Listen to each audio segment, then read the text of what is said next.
레위기 7장 11절에서 27절입니다. 키워드는 제사장의 화목제, 거룩한 기쁨의 식사, 은혜와 기쁨의 나눔입니다.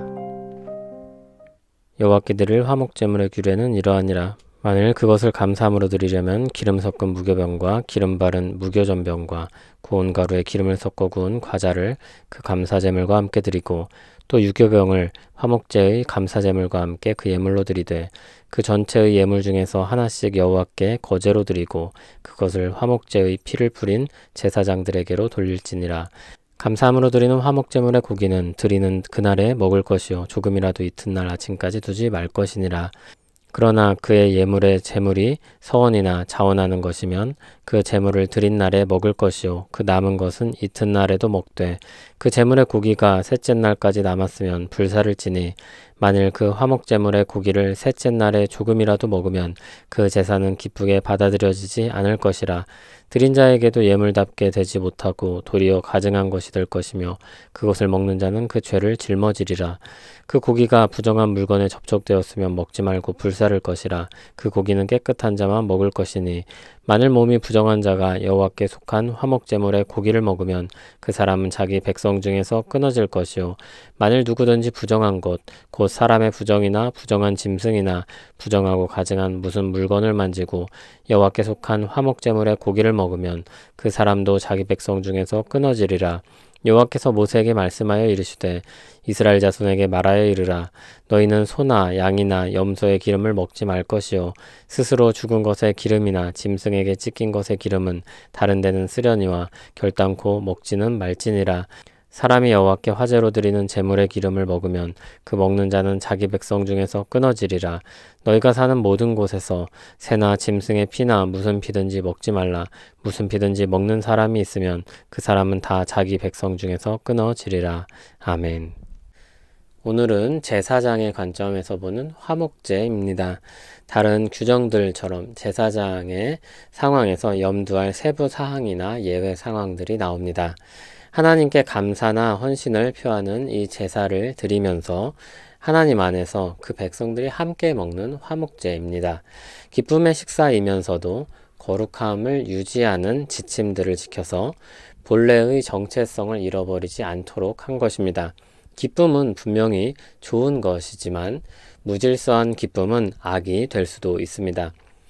먼저 제물과 관련된 지침들이 나옵니다. 12절에 감사함으로 드리는 경우인데 화목제 고기와 함께 무교병을 드리도록 했습니다. 무교병은 세 가지 종류로 만들 수 있었습니다. 기름 섞은 무교병과 기름 바른 무교전병과 고운 가루에 기름 섞어 구운 과자입니다. 13절에서 보면 제사 중에 유일하게 누룩을 넣어서 만든 유교병도 드릴 수 있었습니다. 여기서 앞에서와 달리 제물에 대해 지극히 거룩하다는 표현이 나오지 않습니다. 앞에서는 하나님께 드려져서 구별된 것으로 일반 백성들이 먹을 수 없던 것이었습니다.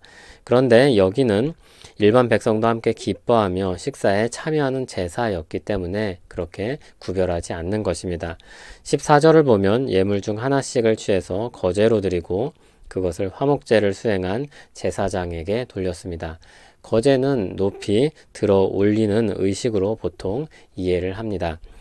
15절을 보면 화목제물의 고기는 당일에 소진하는 것이 원칙입니다. 이튿날까지 남겨두지 않도록 했습니다. 16절에는 예외의 경우가 나옵니다. 만일 감사함으로 드리는 일반적인 화목제가 아니라 서원이나 자원으로 드리는 화목제의 경우에는 이틀 동안 먹을 수 있도록 했습니다. 서원한 것이 이루어지면 감사함으로 화목제를 드렸었고 또는 하나님이 베푸신 은혜를 깨닫거나 느낄 때 감사하여 화목제를 드릴 수 있었습니다. 이 경우 이틀을 함께 나누고 3일까지 남은 것은 다 불태우도록 했습니다. 그럼에도 셋째 날에 규칙을 무시하고 고기를 먹는 사람이 있을 수 있습니다. 그땐 그것은 예물을 드린 자에게도 더 이상 예물이 아니라 가증한 것으로 여겨지고 먹은 자는 그 죄를 다 짊어지게 됩니다.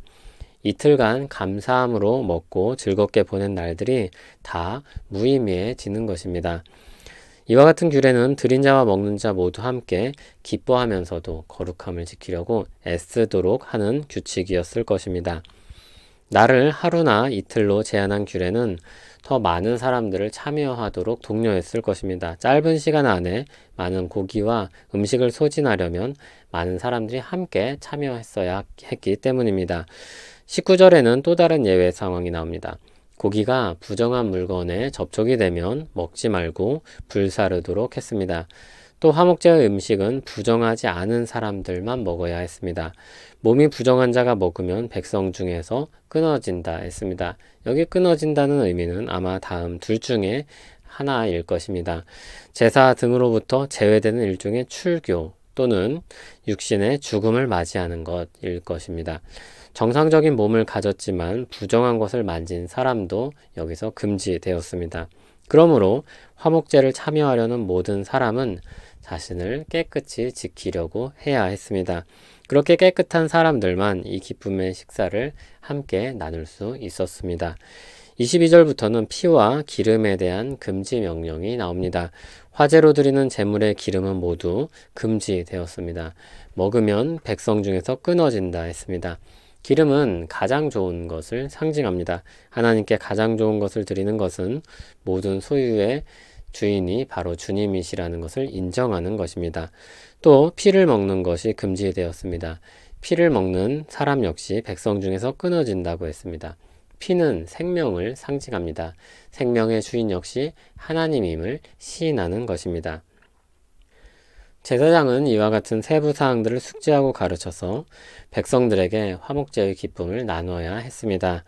화목제는 기본적으로 하나님과 화목한 관계 속에서 기쁨으로 나누는 식사였습니다. 그 식사는 즐거운 식사이면서도 무질서한 식사는 아니었습니다. 우리가 현대의 파티나 잔치를 생각하면 술에 취해서 쾌락을 즐기는 모습을 떠올릴 수도 있습니다. 그러나 하나님은 거룩하신 하나님이며 질서의 하나님이십니다. 그분의 잔치에는 죄가 들어올 여지가 없습니다. 즐거움이 없는 것이 아니라 악이 없는 것입니다. 이 부분을 잊지 말아야 합니다. 그러니까 즐거움이 없는 빡빡한 규칙 덩어리가 아니고 즐거움을 위해 악도 용인하는 무질서도 아닌 것입니다. 신약에서 이 기쁨의 식사를 나눌 수 있게 된 것은 우리를 위해 화목제물이 되신 예수 그리스도 때문입니다. 그분은 아무 흠없고 건강하고 온전하며 기쁨의 제물이 되기에 가장 적합한 어린 양이었습니다.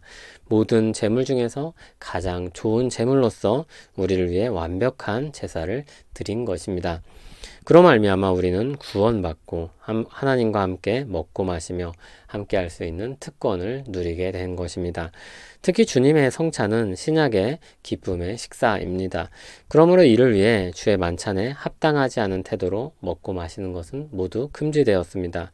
성찬에 임하는 사람들은 저마다 자기를 먼저 살피고 참여해야 했습니다. 우리는 진지하고 세심하게 자신을 깨끗하게 지켜야 합니다. 그러나 이것은 성찬에 참여할 자격을 얻기 위해 힘쓰는 것은 아닙니다.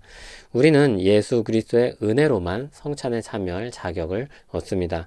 그 은혜를 받은 자로서 하나님 백성 된 자로서 자기를 깨끗하게 지키는 것입니다. 별것 아닌 것처럼 보일 수도 있는데 이 순서가 절망과 소망 사이를 오가게 합니다.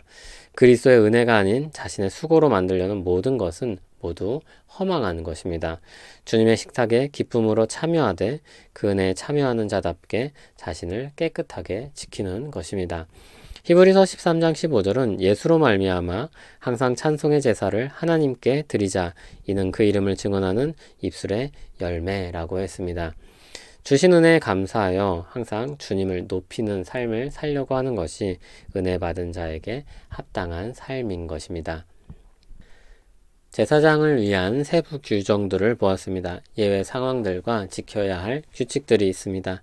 그것은 본래의 기쁨을 지키기 위한 것입니다. 그러므로 이 규칙들을 생각하면서 본래의 기쁨을 잃어버려서는 안 되겠습니다. 화목제는 하나님 안에서 누리는 기쁨을 자기 곁에 있는 사람들과 나누는 것입니다. 기쁨의 식사입니다. 이 화목제는 좁은 시각에서 볼 때 성찬에 참여하는 것과 같습니다. 성찬에 참여할 때 우리는 우리에게 주신 은혜를 기쁨으로 누려야 할 것입니다. 그 기쁨을 잃어버리지 않기 위해서 우리는 자신을 깨끗이 하고 하나님의 질서 안에 살아가는 것입니다. 넓은 시각에서 본다면 우리 모든 삶은 기쁨을 나누며 베푸는 삶이어야 합니다. 신자는 하나님으로부터 모든 것을 받았습니다. 가장 치명적인 문제인 죄 문제를 해결받았고 영원한 생명을 또한 받았습니다. 그 은혜의 크기를 알면 알수록 우리 마음은 더욱더 넓어질 것입니다. 주님이 우리에게 베풀어 주신 은혜와 기쁨을 나누며 살아가는 그 행복을 누리는 우리 되길 바랍니다. 우리에게 베풀어 주신 은혜와 기쁨을 더 깊이 체험하고 누리며 살기 원합니다. 그리고 그 기쁨을 나누며 살기 원합니다. 때로는 용서로, 때로는 친절로, 때로는 정직으로 그 기쁨을 나누며 살기 원합니다. 이 진실한 마음에 기쁨을 넉넉히 채워 주시옵소서. 예수님 이름으로 기도합니다. 아멘.